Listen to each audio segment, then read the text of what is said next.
In a world carved by colonial ambition, where empires devoured continents, a lone African queen dared to defy them all. She was more than a ruler. She was a strategist, a warrior, a secret weapon who rewrote history.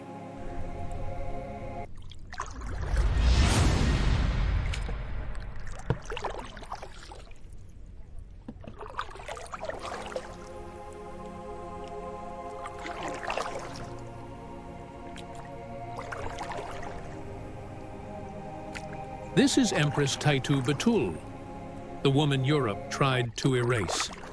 The queen who turned Italy's invasion into a global humiliation. While her husband, Menelik II, stood in the light, she moved in the shadows, poisoning wells, manipulating spies, commanding armies. When Italy dared to claim Ethiopia, Taytu didn't just fight back. She incinerated their arrogance. At the Battle of Adwa in 1896, her ruthless genius engineered Africa's first decisive victory against European colonialism. A triumph so shocking, it shattered the myth of European invincibility. But why was her story silenced? How did one empress become colonialism's worst nightmare? And what does her legacy mean for the women history tried to forget? Buckle up. You're about to meet the real lioness of Africa, the unseen architect of freedom. This is the story they never wanted you to hear. Born in 1840 in Debre Tabor, Taytu Betul was destined for greatness.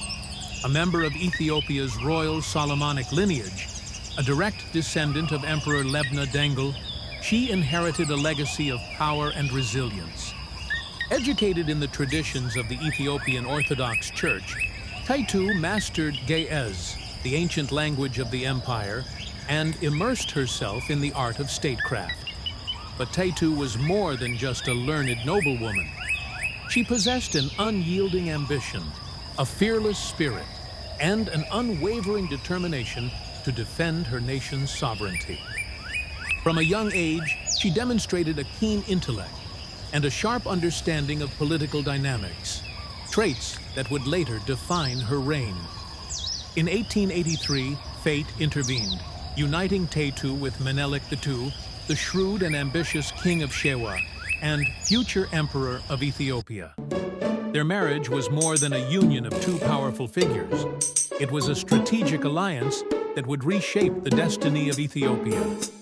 Taytu became Menelik's most trusted advisor, an equal partner in ruling Ethiopia. While Menelik navigated the treacherous waters of diplomacy and forged alliances, Taytu wielded real power behind the scenes. She was the iron fist in a velvet glove. She vehemently rejected colonial treaties, refused to cede even an inch of Ethiopian land, and stood her ground against arrogant foreign envoys.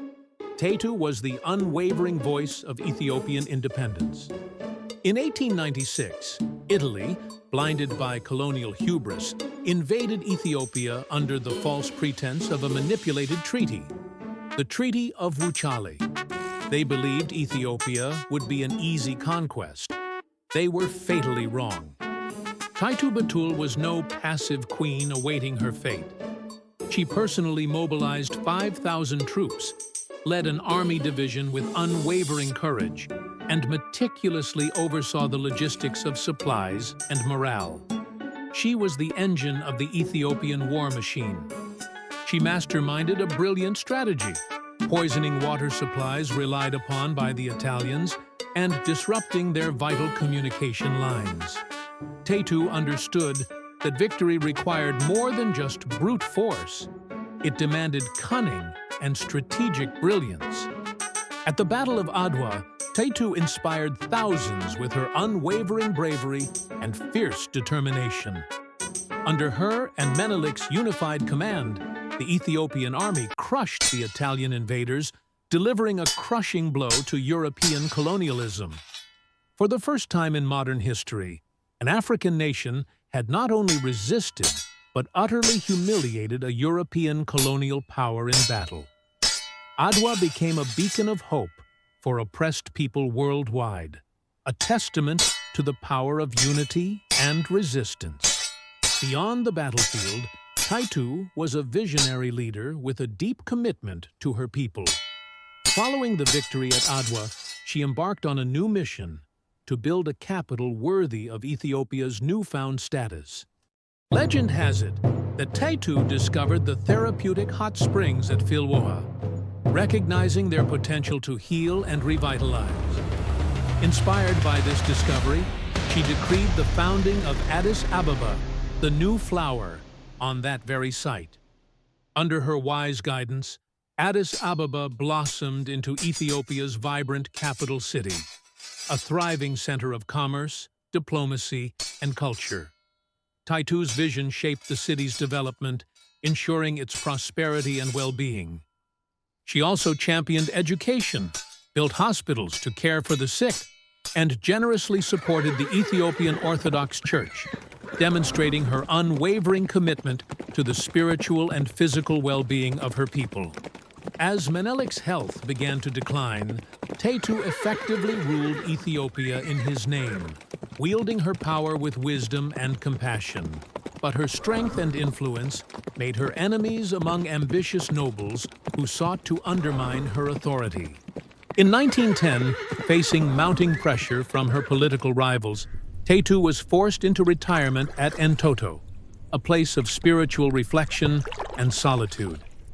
Despite the circumstances of her departure, she never lost her dignity or her love for Ethiopia. Taytu spent her final years in prayer and reflection, contemplating the legacy she would leave behind. She died in 1918, but her spirit never faded from the hearts of the Ethiopian people. Taytu Betul remains an enduring symbol of female leadership, African resistance, and the indomitable spirit of a queen who refused to bow to colonizers. Her story continues to inspire generations of women to rise up, challenge injustice, and fight for a better world. Taytu Betul, the queen who defied colonizers, built a nation, and inspired generations. Her story is a testament to the power of courage, vision, and unwavering determination. How many more unseen women remain hidden in the shadows of history, their stories waiting to be told? It's our mission to bring their legacies to light. If you want their stories told, subscribe to our channel, like this video, and share Taytu's legacy with the world. Let's ensure that her name and the names of all the unseen women are never forgotten.